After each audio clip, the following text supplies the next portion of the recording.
One of the most disappointing problems raised by gardeners is what I call sudden death syndrome.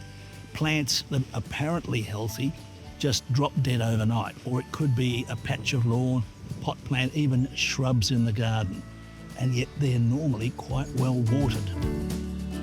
The underlying cause can be a build-up of a waxy substance which coats the soil particles in water-repellent wax.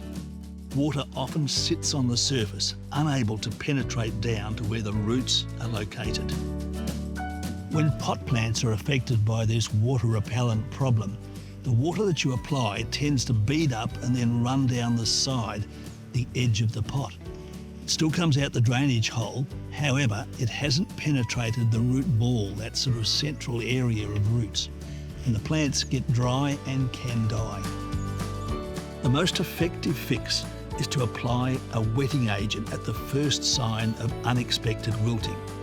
This formulation not only goes to work fast to open up the moisture lock, but also brings Seasol, seaweed extract and liquid humic soil conditioners to the party.